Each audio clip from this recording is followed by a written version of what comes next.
नमस्कार। Third year PO4 microwave and optical fibre engineering.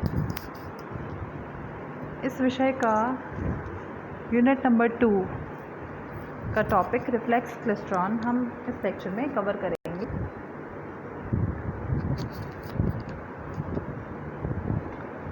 Reflex klystron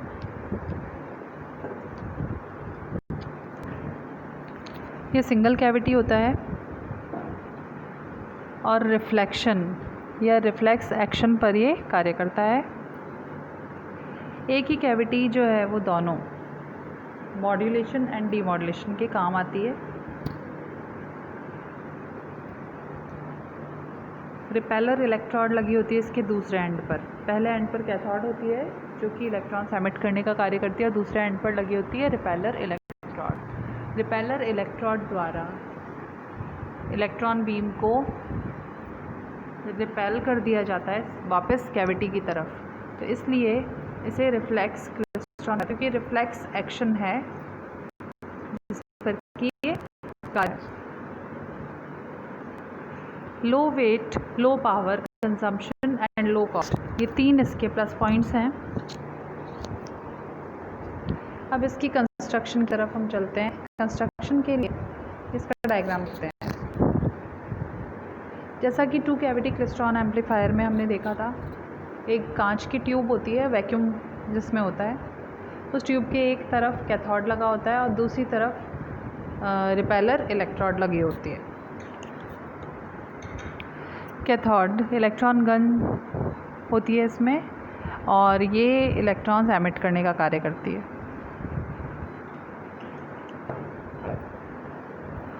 यहाँ आप देखें सिंगल कैविटी है, कैविटी के एक एंड पर पिकअप लूप है और दूसरे एंड पर रेजोनेंट कैविटी लिखा है। तो ये जो रेजोनेंट कैविटी है यहाँ पर RF सिग्नल इनपुट पर दिया जाता है जो कि वीक होता है। इस वीक RF सिग्नल को इलेक्ट्रॉन बीम जो है मतलब मॉड्यूलेशन के काम में लिया जाता है। वीक RF सिग्नल द्वारा इलेक्ट्रॉन बीम को मॉड्यूलेट किया जाता है, वो भी वेलोसिटी की टर्म्स में। मॉड्यूलेट किया गया सिग्नल ट्रैवल करता है रिपेलर की तरफ और वो रिपेलर से रिपल्सन के बाद बंचेस बनाता है। बंच बनने के बाद वो फिर से जब कैविटी की तरफ जाता है तो वो एम्पलीफाइड RF सिग्नल एक्सट्रैक्ट कर लिया जाता है, उससे डीमॉड्यूलेशन कर दिया जाता है उसका, और इस प्रकार हम RF सिग्नल प्राप्त करते हैं एम्पलीफाइड। यहाँ देखिए कैथोड है, यहाँ एक्सेलरेटिंग ग्रिड है।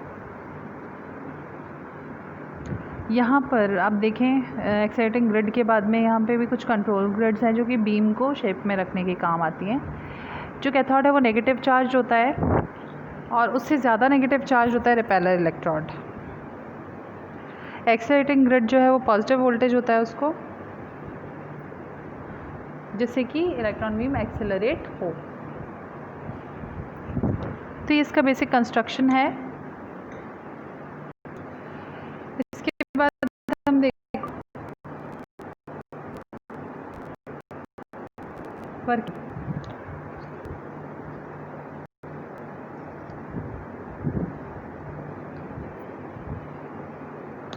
इलेक्ट्रॉन बीम एमिट की जाती है फ्रॉम कैथोड, एक्सेलरेट की जाती है उसके बाद वो एक्सेलरेटिंग ग्रिड द्वारा, और फिर नैरो बीम में उसको फोकसिंग किया जाता है, मतलब उसको फोकस किया जाता है कि वो नैरो बीम बन जाए। स्कैटर्ड इलेक्ट्रॉन्स जो हैं उनको एक बीम के फॉर्म में बनाया जाता है और फिर ये बीम रेजोनेटर कैविटी से होकर निकलती है। उस रेजोनेटर कैविटी में वीक RF सिग्नल इनपुट पर दिया जाता है। वो RF weak signal electron beam के साथ इंटरैक्ट करता है और वेलोसिटी मॉड्यूलेशन देता है। वेलोसिटी मॉड्यूलेशन के बाद जब वो ट्रैवल करती है बीम आगे towards repeller electrode, repeller electrode तक पहुंचने से पहले ही वो रिपल्सन के वजह से वापस आ जाती है।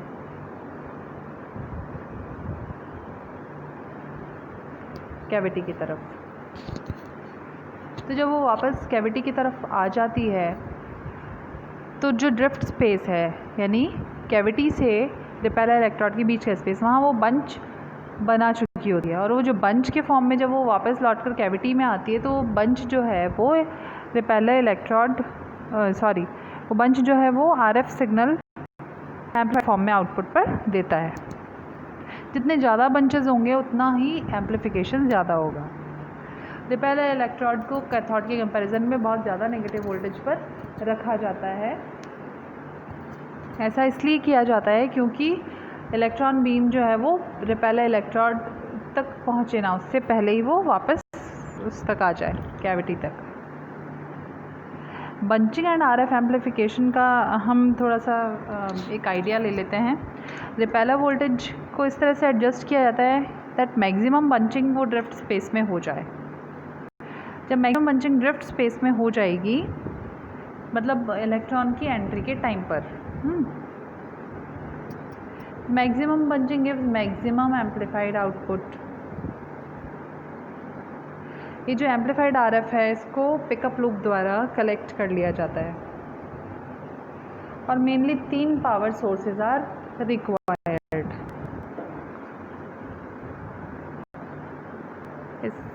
इस सारी प्रोसेस के लिए ना, मतलब इसको रिफ्लेक्स क्लेस्ट्रॉन की प्रॉपर वर्किंग के लिए 3 पावर सोर्सेज रिक्वायर्ड है। पहला है फिलामेंट पावर, दूसरा पॉजिटिव रेजोनेटिंग वोल्टेज, तीसरा नेगेटिव रिपेलर वोल्टेज। तो फिलामेंट जो आपका कैथोड जो जनरेट कर रहा है उसको पावर चाहिए, जो रेजोनेटिंग वोल्टेज है उसके लिए पॉजिटिव वोल्टेज चाहिए, और रिपेलर वोल्टेज जो है उसके लिए नेगेटिव वोल्टेज चाहिए, रिपेलर इलेक्ट्रोड के लिए। तो बंचिंग को थोड़ा सा डिटेल देखने के लिए हम एप्लीकेट डायग्राम की हेल्प लेते हैं। यहाँ 2 डायग्राम्स आपको नज़र आ रहे हैं। ऊपर वाला डायग्राम बाद में देखेंगे, पहले नीचे वाला डायग्राम देखते हैं। ये जो साइनोसॉइडल वेव आपको दिख रही है, जिस वेव पर नंबर लिखे हुए हैं, ये वीक RF सिग्नल माने आप, और ये जो नंबर है इनको इलेक्ट्रॉन्स माने। तो जब electron number 3 weak RF signal के साथ इंटरेक्ट हुआ, जब वो 3 नंबर का इलेक्ट्रॉन सपोज उस कैविटी से गुजर रहा था, उसी वक्त RF सिग्नल का ये वाला पॉइंट चल रहा था, मतलब ये वेव का ये वाला वोल्टेज था, यानी 0 वोल्टेज। अभी 3 नंबर पे 0 वोल्टेज है। जब वो 0 वोल्टेज चल रहा था तो वो 3 के साथ इंटरेक्ट हुई वेव। अब 3 के साथ क्योंकि वो 0 वोल्टेज पर इंटरेक्ट हुई है, इसलिए वो उसकी वेलोसिटी में कोई चेंज नहीं करेगी, क्योंकि वो ना तो उसको पॉजिटिव वोल्टेज दे रही है ना उसको नेगेटिव वोल्टेज दे रही है, वो 0 वोल्टेज दे रही है। तो जो 3 नंबर का इलेक्ट्रॉन है उसके पास जो खुद का वोल्टेज था वो उसी के साथ आगे चलता रहेगा और रिपेलर इलेक्ट्रोड तक, जहाँ तक उसको जाने का बनता है वहाँ तक जाएगा और लौट कर फिर से वो ड्रिफ्ट स्पेस में आएगा और ड्रिफ्ट स्पेस से होते हुए फिर वो कैविटी तक आएगा। ठीक है। इससे पहले जो 1 और 2 इलेक्ट्रॉन्स हैं उनको पॉजिटिव हाफ साइकिल मिल रही है RF सिग्नल की। तो पॉजिटिव हाफ यदि नेगेटिव इलेक्ट्रॉन को मिल रहा है तो वो एक्सेलरेट हो जाएगा, उसकी वेलोसिटी में इंक्रीज़ हो जाएगा। इंक्रीज वेलोसिटी के साथ जब वो कैविटी क्रॉस करके ड्रिफ्ट स्पेस क्रॉस करके रिपेलर तक जाएगा, तो रिपेलर तक क्योंकि स्पीड उसकी ज़्यादा है, वेलोसिटी ज़्यादा है, तो ज़्यादा डिस्टेंस कवर करके और ज़्यादा डेप्थ तक जाएगा।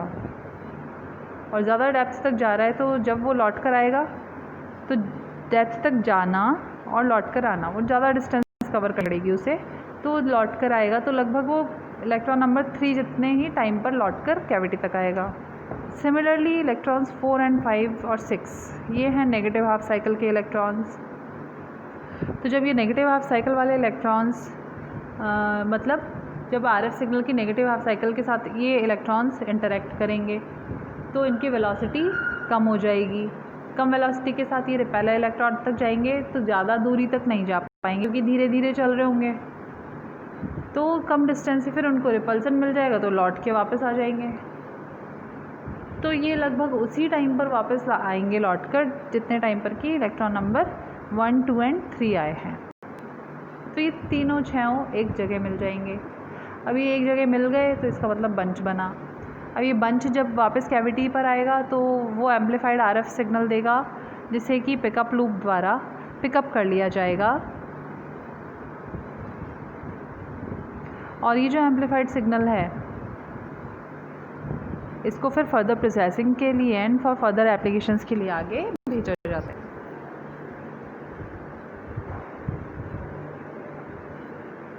ठीक है, तो ये था आपका। और यहाँ ऊपर वाला जो डायग्राम है इसमें आप देखें कि 1 2 3 4 5 6 इलेक्ट्रॉन्स जो हैं ये मिलकर एक बंच बना रहे हैं 9 पर, पॉइंट नंबर 9 पर। इसमें आप इलेक्ट्रॉन नंबर 6 को एक्सक्लूड भी कर सकते हैं, डिपेंड करता है कि उसको कितना वोल्टेज मिल रहा है। ठीक है,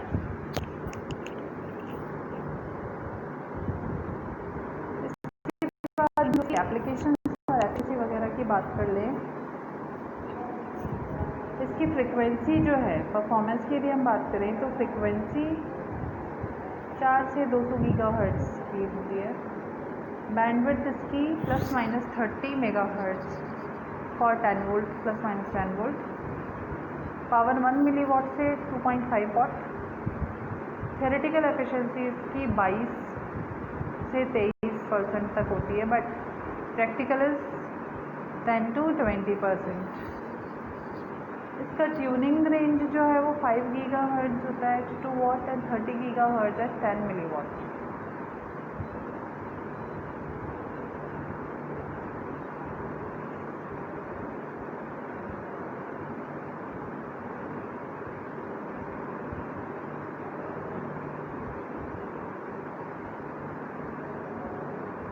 इसकी एप्लीकेशंस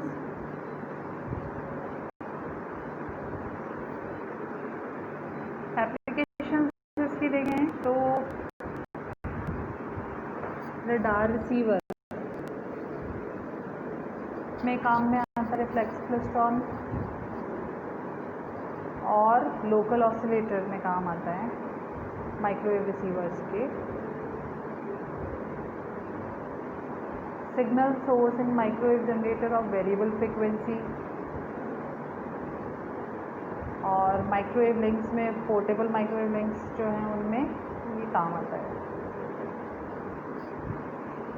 इसकी बेसिक कुछ एप्लीकेशंस हैं।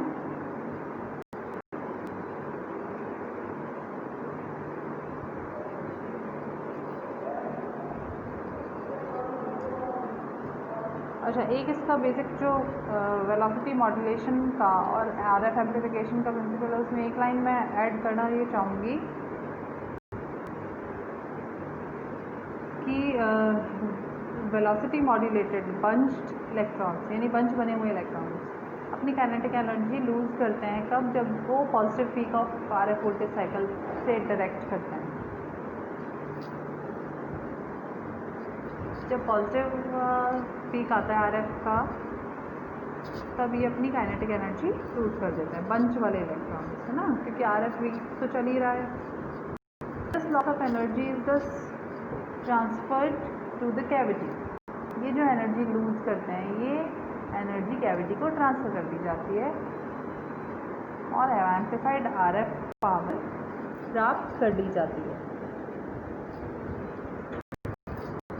इस प्रकार से रिफ्लेक्स क्लेस्ट्रॉन कार्य करता है रिफ्लेक्स एक्शन पर, सिंगल कैविटी पर, रिपेलर इलेक्ट्रोड की मदद से और बंच बनाकर। और इसमें एक ध्यान देने योग्य बात ये भी है, जो कि मैं पहले बता चुकी हूँ, कि सिंगल कैविटी ही as a buncher and as a catcher दोनों ही की तरह कार्य करती है। ठीक है, तो ये इसका बेसिक वर्किंग हो गया, कंस्ट्रक्शन हो गया एंड एप्लीकेशंस हो गई। मल्टी कैविटी पावर क्लेस्ट्रॉन के बारे में भी पढ़ेंगे हम, वो हम पढ़ेंगे नेक्स्ट लेक्चर में। बाकी मैं थोड़ा सा इंट्रोडक्शन आपको देना चाहूँ तो अब इस लेक्चर में भी हो सकता है। मल्टीपल कैविटीज़ जो होती हैं, जैसे 2 कैविटी क्लेस्ट्रॉन आपने पढ़ा था, उसमें एक बंचर कैविटी थी शुरू में और एक कैचर कैविटी थी।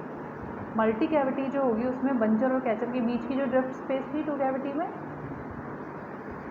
जैसे डायग्राम में अपन, तो यहाँ पर ये आप देख रहे हैं बंचर कैविटी कैचर कैविटी है। इन दोनों के बीच में जो खाली जगह है जहाँ पर कि ये डेंसिटी ऑफ इलेक्ट्रॉन्स करके वेव बनी है, इस जगह पर और 2-3 कैविटीज़ डाल दी जाती हैं, जिससे कि एम्प्लीफिकेशन इम्प्रूव हो जाता है वेव का। तो ये जो इम्प्रूव्ड एम्प्लीफिकेशन प्राप्त करने के तरीके हैं उनमें से एक है मल्टीपल कैविटीज़ बनाते हैं आप क्लेस्ट्रॉन, तो उससे बंचेस ज़्यादा बनेंगे, उससे गेन एंड बैंडविड्थ दोनों ही बढ़ जाती है, गेन भी पावर भी।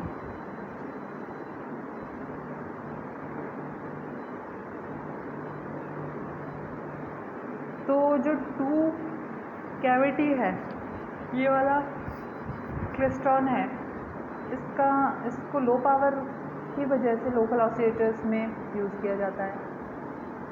जो मल्टी कैविटी वो हाई पावर होता है, UHF टीवी ट्रांसमीटर्स में यूज़ किया जाता है, माइक्रोवेव रिलेज में, रडार ट्रांसमीटर्स में, सैटेलाइट कम्युनिकेशन में, इन सब में।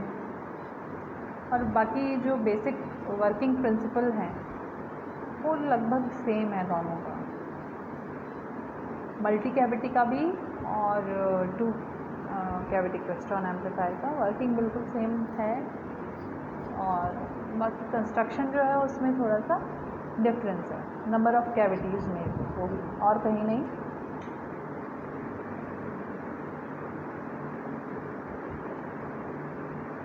तो ये मल्टी कैविटी क्लेस्ट्रॉन हो गया, जिसको कि मल्टी कैविटी पावर क्लेस्ट्रॉन बोलते हैं, क्योंकि ये पावर गेन बढ़ाता है। रिफ्लेक्स क्लेस्ट्रॉन हमने पढ़ लिया है, 2 कैविटी क्लेस्ट्रॉन हमने पढ़ लिया है।